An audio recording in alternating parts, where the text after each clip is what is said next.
If your family suddenly had to live on food grown from its own soil, and right now you couldn't raise even a week's worth of dinners to save your life, sit down, neighbor. You need to hear this. It's a hot, heavy afternoon in the middle of August. The summer garden looks worn around the edges. The early beans are finished. The peas disappeared weeks ago, and the thick, sugary scent of overripe tomatoes lingers in the air. Most gardeners look at this moment and see the season fading, the first quiet step toward the end. They begin putting away their tools, ready to surrender the garden to the cold months ahead. But here on this ridge, August is not the ending. It is the golden hour. It is the precise moment I press a handful of pale seeds into the warm ground, seeds that will quietly replace a large part of my winter grocery bill and keep feeding me until March. We have been sold a powerful illusion called convenience. We have been trained to believe that winter food must travel thousands of miles inside a climate-controlled truck before it can appear beneath the bright lights of a supermarket produce aisle. But what if one $2 packet of open-pollinated seed, planted in the late August heat, could free you from that corporate supply chain for the next 6 months? What if the real secret to making it through winter is not an expensive appliance humming in your kitchen, but a skill waiting beneath the soil at your feet? Welcome back to Earthly Delights. Today, we are stepping into the dark, damp, beautiful world of the winter storage radish and discovering how one ancient crop can forever change the way you feed your family. 1. The magic of the August window. Timing matters everywhere in the garden, but in a fall garden, it becomes an absolute law. Get the timing wrong and nothing else in the entire system will matter. Many gardeners make the critical mistake of sowing radishes in June, then watch them bolt beneath the scorching summer sun and produce woody, bitter roots that are nearly impossible to eat. Radishes are cool season crops by nature. They grow best when the air turns crisp and temperatures remain between 50 degrees Fahrenheit and 65 degrees Fahrenheit. So how do we work with the seasons instead of fighting them? We count backward. To grow winter storage radishes successfully, you need to sow them from the middle to the end of August. This gives the plants roughly 10 weeks of growing time before the first hard, killing freeze reaches your area. But what makes this late summer window so remarkable? As daylight begins to shorten and temperatures fall below 50 degrees Fahrenheit, an extraordinary biochemical change starts taking place inside each radish root. The plant senses that winter is approaching. In response, it begins breaking down its stored starches and converting them into soluble sugars. This is a natural survival mechanism. Those sugars lower the freezing point of the cell sap, acting like an underground antifreeze. But for us, the result is something even more rewarding. The first gentle autumn frost does not ruin the crop. It makes it better. It sweetens the flesh, softens the harsh, peppery bite, and transforms an ordinary root into something crisp, juicy, and delicious. Have you ever pressed your hand against the soil in late August, feeling it still hold the deep warmth of summer, while the evening air carries the first cool whisper of fall? That is the heartbeat of the soil, and that is the moment we plant. 2. Meet the titans of winter. When most people hear the word radish, they imagine those small, round red bulbs scattered through a salad, quick-growing, peppery, and gone almost as soon as they appear. Winter radishes belong to an entirely different class of giants. Sown during summer, they grow at a slower pace, usually needing 45 to 80 days to reach maturity. During that time, they form dense, durable cell structures, thick protective skins, and an extraordinary ability to remain in excellent condition for months after harvest. Let me introduce you to the stars of my winter pantry. First comes the legendary Daikon, whose Japanese name means big root. It can reach 20 inches in length and grow nearly as thick as your arm, with white cylindrical flesh that is exceptionally juicy, crisp, and sweet. Next is the Korean moo, a shorter, rounder, and more solid radish than Daikon, easily recognized by the beautiful pale green shoulder near its crown. Moo is remarkably dense, with high water content and a concentrated sweetness that makes it the heart of winter broths and traditional cubed kimchi. For something more mysterious, plant the black Spanish round. Sown in August, this heirloom develops turnip-shaped roots wrapped in rough, charcoal black skin that looks as though it came straight from a coal mine. Slice through that dark exterior, however, and you uncover a startling center of pure white, fiery flesh. It is filled with pungent compounds that soften into a deep, earthy sweetness when roasted. Finally, there is the watermelon radish, also called beauty heart. From the outside, it resembles a plain, dusty green and white stone, but the moment you cut it open, you cannot help but stop and stare. Inside is a brilliant, glowing pink center that looks exactly like a miniature summer watermelon. It is crisp, sweet, and brings a flash of summer color into the darkest days of January. Which of these winter giants will you welcome into your soil this year? 3. Nature's rototiller. The magic of biodrilling. What if the secret to a healthy, thriving garden is not a loud, heavy rototiller that tears apart your soil structure? What if the finest tiller you could ever own is actually a living, growing root? This is the moment when the winter storage radish becomes more than a source of food and transforms into a remarkable ecological tool. In permaculture and sustainable farming, this process is known as biodrilling.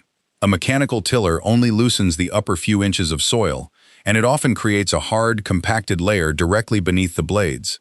The powerful taproot of a forage radish or daikon behaves very differently. It drives straight downward through the earth with incredible force. Under ideal conditions, the thick, fleshy white root can grow between 12 and 20 inches long, while the thinner, fibrous taproot continues pushing deeper, piercing compacted clay layers to depths of 6 feet or more. As these enormous roots drill through the ground, they perform something extraordinary. They naturally loosen and aerate the soil exactly where that work is needed most. At the same time, they release rich sugars into the darkness below, creating highly active zones of microbial life. A true breeding ground for beneficial soil organisms. Then winter arrives and finally claims the plant. The foliage dies back, and those massive roots begin decomposing rapidly as the soil warms in spring. What remains are open vertical channels running deep through the earth. When spring rain falls, the water no longer collects on a compacted surface.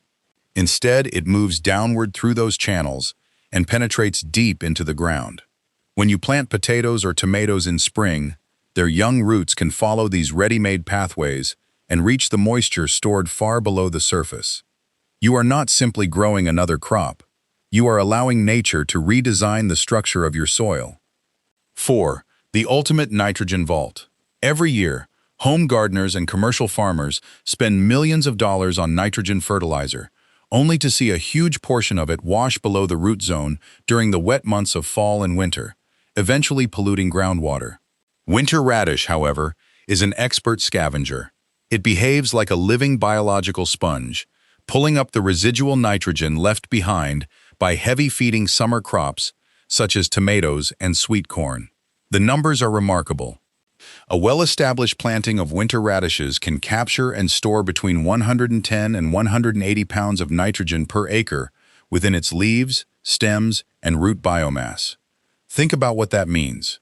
Without the radishes, much of that nitrogen could have been lost completely, carried away by cold seasonal rains. Instead, it remains safely locked inside the living cells of the cover crop.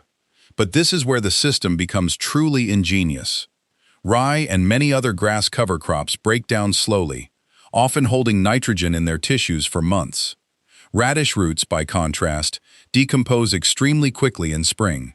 Once winter frost kills the plants and the spring sun begins warming the soil, the radishes break apart and release a large, immediate surge of plant-available nitrogen at precisely the time your earliest spring crops need it. To make this system work, however, you must follow a thoughtful 4-year crop rotation. Never plant radishes in the same bed where cabbage, broccoli, or another brassica grew the previous year. Keep them moving through the garden. Let them collect the leftover nitrogen from your tomato beds and watch the natural fertility of your soil rise dramatically. 5. Sowing seed to soil in the August heat. Let's get our hands into the soil. How do we actually sow these seeds? Remember, we are asking a cool season crop to germinate during some of the hottest weeks of summer. That makes this a delicate transition. Begin by preparing the bed. Remove the exhausted summer crops, rake the soil surface smooth, and work in roughly 1 inch of well-rotted, finished compost per 100 square feet. Never use fresh manure. It contains too much readily available nitrogen, which can cause the roots to branch, split, and grow into distorted shapes. It can also create a food safety risk for crops that may be eaten raw. Now let's look at the spacing. Sow the seeds between 1/4 and 1/2 inch deep. Planting them any deeper can leave them trapped beneath the dry, heated crust, where they may struggle to reach the surface. Keep the rows 12 to 18 inches apart, and sow approximately 10 seeds per foot. Once the seedlings appear, you need to thin them without hesitation. These enormous winter varieties require enough room to develop properly. Leave each plant about 4 to 6 inches from the next. If they remain crowded, they will produce plenty of leaves but very little root, leaving you with thin, disappointing strings instead of large storage radishes. Here is my favorite homestead trick. Sow the seeds at dusk. Planting during the cooler evening hours, then gently watering until the top inch of soil is moist, gives the seeds a calm, damp environment in which to begin germinating before the harsh midday sun can bake the bed. If the sunlight remains relentless, cover the rows with a thin layer of clean straw or temporary shade cloth. This will help keep the soil surface cool and moist during the first 10 days. Once the seedlings push through the ground, your crop is on its way. 6. The double harvest hack, eating twice off one sowing. Most people imagine harvesting vegetables as a single, all-or-nothing event. You plant the crop, wait for it to mature, pull it from the ground, and the process is finished. But winter storage radishes are remarkably generous because they allow you to harvest twice from the same sowing. The first harvest arrives only a few weeks after planting, when the seedlings have grown to around 3 or 4 inches tall. As you move along the row, thinning the crowded plants until the remaining seedlings stand about 6 inches apart, do not throw those young plants away. Their small, tender leaves are crisp, delicious, and filled with nutrients. Add them to a fresh summer salad, where they provide a lively, peppery bite. The second harvest continues throughout autumn. Once the plants reach approximately 8 to 10 inches tall, you can begin selectively picking the mature outer leaves. Every part of the radish leaf is edible, and the greens are highly nutritious, containing vitamin C, vitamin K, calcium, and magnesium. You can sauté them in olive oil with garlic, salt, and pepper, or add them directly to stir-fries and hearty stews. The key is never to remove more than 1/3 of the foliage from a single plant at one time. Keep the central crown untouched so the plant can continue photosynthesizing and sending energy down into the developing root. This allows you to enjoy fresh greens throughout autumn, while the enormous bulb hidden beneath the soil continues becoming larger, sweeter, and denser for the winter months ahead. It is a continuous circle of abundance that costs you nothing extra. 7. Organic pest defense, defending the sanctuary. Let's be honest, radishes grow quickly, but pests can arrive just as fast. If you do not recognize your enemies, they can destroy an entire bed within only a few days. On an organic homestead, we do not immediately reach for chemical sprays. Instead, we build systems designed to prevent the damage before it begins. Our first enemy is the flea beetle. These tiny, glossy black insects chew hundreds of uneven, shot-like holes through the leaves, making young seedlings look as though they have been struck by a blast of pellets. The strongest defense is a floating row cover made from lightweight, breathable fabric. Place it over the bed and secure it firmly as soon as the seeds are sown. This simple physical barrier keeps the beetles away while still allowing sunlight and water to reach the plants. The second and more hidden enemy is the root maggot. These pests are the small, legless white larvae of a fly that lays its eggs in the soil beside young seedlings. After hatching, the larvae burrow straight into the radish roots, cutting brown, slimy tunnels through the flesh and destroying the crop beneath the ground. To prevent them, follow crop rotation faithfully. You can also apply beneficial nematodes, specifically Steinernema feltiae, to the soil. These microscopic allies naturally search for and destroy root maggot larvae underground. Sprinkling wood ash, diatomaceous earth, or red pepper around the base of the stems can also form a barrier that discourages the adult flies from laying their eggs nearby. By building a healthy and diverse ecosystem, you transform the garden into an organic fortress. The sandbox strategy, keeping your harvest fresh until March. Now we reach the crown jewel of this entire system, the step that transforms a successful autumn harvest into food you can place on the table during the coldest part of winter, without consuming even a single watt of electricity. When the freezing winds of winter begin gathering in late November, it is time to lift the roots. Choose a dry day when the soil is loose and workable. Carefully loosen the earth beneath each radish with a digging fork, taking care not to crack the root or damage its delicate skin. Leave the freshly harvested radishes resting on the dry soil beneath the sun for 2 or 3 hours. This brief period in the sunlight triggers biological dormancy, slows the plant's respiration, and helps extend its storage life.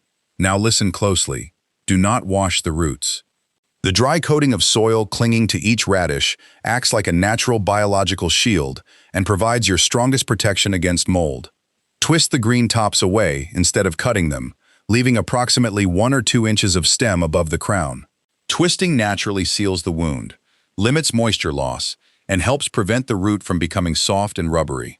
To preserve the harvest for months, we use the sandbox strategy. Find a wooden crate or a sturdy cardboard box. Spread a layer of cool, damp sand or damp sawdust about 3 to 4 inches deep across the bottom. Place the unwashed radishes on top, making sure that none of them touch. This separation is essential. If one root begins to rot, the surrounding sand prevents the decay from spreading directly to the others. Cover the first row with another layer of damp sand, then continue alternating radishes and sand until the container is full. Finish with a thick final layer of sand across the top. Store the box in an unheated corner of the basement, a garage that remains above freezing, or a cool crawl space.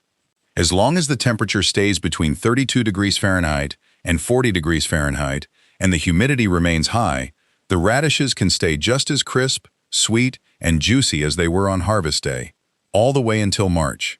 You have just created a winter refrigerator that uses no electricity. Conclusion. As I stand in the stillness of my winter garden and pull a crisp, sweet daikon from a box filled with sand, I often find myself wondering, why did we ever forget this? Why did we exchange the simple and empowering ability to feed ourselves from our own soil for another weekly grocery bill? The winter storage radish is far more than an ordinary vegetable. It is a quiet revolution. It proves that with one packet of seeds, a warm afternoon in August, and a little ancient knowledge, you can place the security of your winter food supply back into your own hands. So here is my challenge for you this week. Do not allow this old way of eating to disappear. Visit your local garden store or go online and purchase a single packet of open-pollinated winter radish seeds. Place it in your kitchen drawer. Then, when the hot days of mid-August arrive, walk out into your garden, press those seeds into the warm earth, and begin a journey that can feed you until the red buds flower in spring. If you found value in today's journey, tap the subscribe button, share this video with another grower, and tell me in the comments, which winter crops are you planting this season? Until next time, neighbor, keep your hands dirty, keep your heart grounded, and continue enjoying the earthly delights hidden within the soil.